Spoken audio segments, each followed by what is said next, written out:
Okay, I hope you enjoyed watching me type out that Walt Whitman poem on this Underwood floor bank. This is a 1926. It is the first year that an Underwood floor bank was manufactured.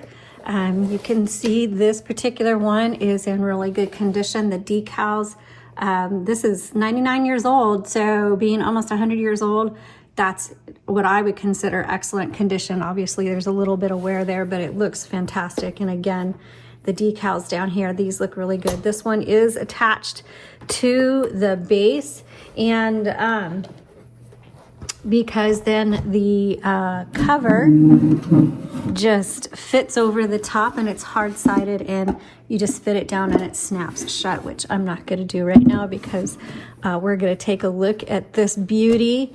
Oh my goodness, I love these floor banks. They're just such wonderful typewriters to use and to type on. They're I don't know, there's just something extra special about them. Like, it's not one that even though like this one works, this isn't something that I would type on every single day. This would be like, I have something really special on my heart.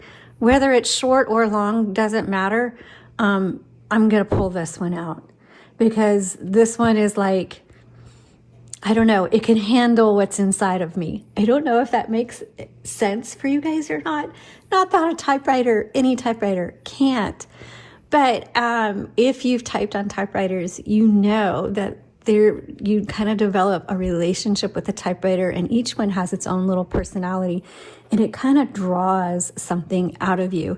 So, you know, certain typewriters have a very whimsical feel, and it just kind of pulls that part of you out of it.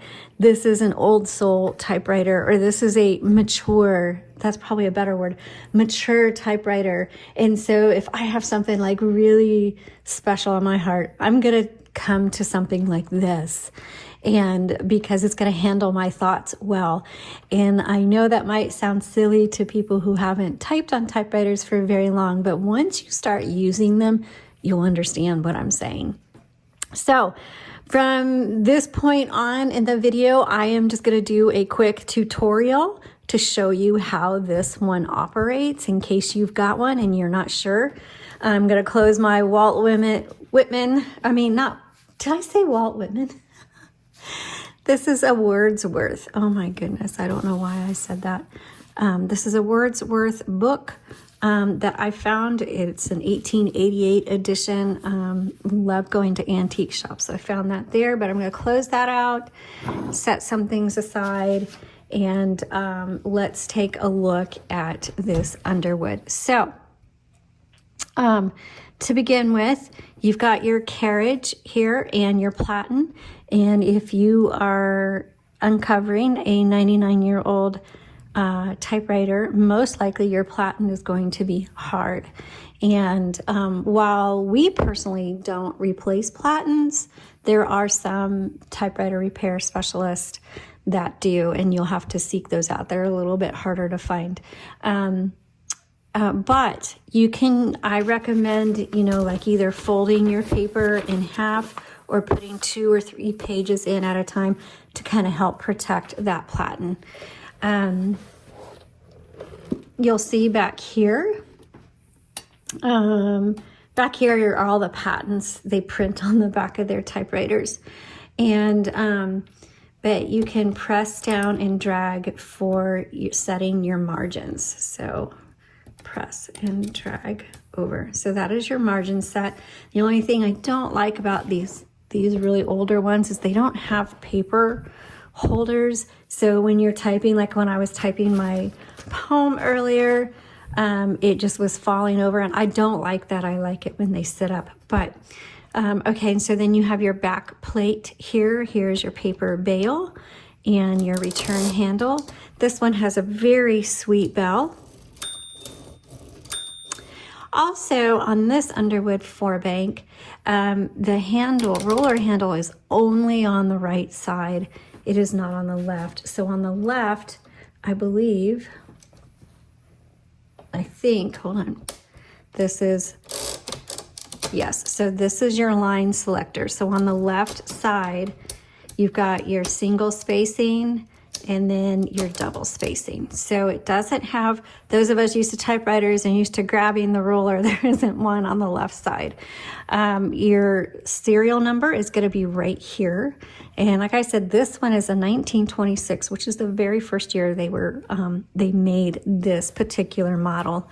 You have your ribbons in here, and they have screw tops. So do not lose these. If you have lost some, you may, I'm not quite sure what to do. I mean, you can still use it, but your spool might kind of float around a little bit more. But one thing I want to say with these screw tops, I'm not a fan of screw tops because if you screw them too tight, the spool won't turn like it needs to. But if you screw it too loose, a lot of times, and it has already happened to me today, this will pop off and fall down. And so you kind of have to figure out what's just right, okay? And so you'll just kind of have to watch to make sure. Anyway. Okay, so that was the perfect lesson and what not to do. I'm going to have to finish this tutorial without the screw top because it's fallen down in there, and I'm going to wait till Rob gets home so he can dig it out. So hopefully that proved my point on that. Okay, so let's keep going. Obviously, you've got your keys here, and they are glass with the chrome edges. One of my favorite styles of keys. Over here, you have a margin release. It's this little silver button. I will show you how that works here in a second. This is your ribbon reversal. So right now, I believe it's going this way, and then you could go that way. So there's a lot of ink in your ribbons. They will last a long time. So when you get to the end of the spool, you just flip it and you just keep going back and forth while you use up the ink on that ribbon. Here's your color selector. Right now it's on red. I could come over here to black. In the middle is a little white thing. That is a stencil setting. You're not going to use it, but if it is on that setting, it's not going to type properly. So two things to check. First thing, if you run into trouble with your typewriter, don't panic. Check two things. Make sure your color selector is firmly on black or red. And the other thing is reverse the direction of your ribbon. And on this particular one, I would also say check your little screw tops and make sure they're not too tight. Okay. So then you have your shift key. Oh, hey, I just heard it. I couldn't find the, so my screw cap was on my shift key over here.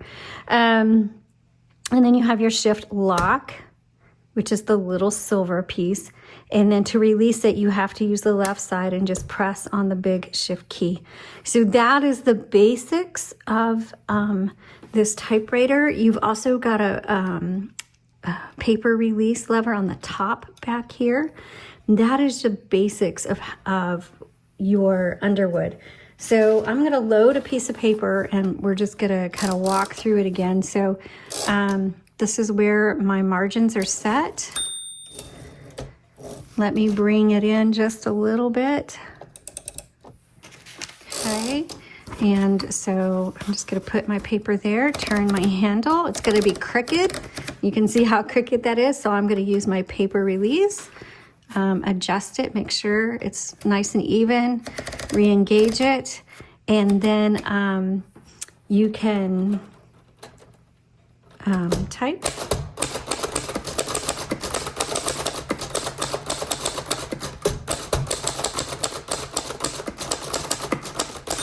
There's your bell, and hopefully, so it stopped on me. If I want, I could hit the margin release, finish my word, but I'm out of paper. And then you just go to the next line, and I'm on double spacing.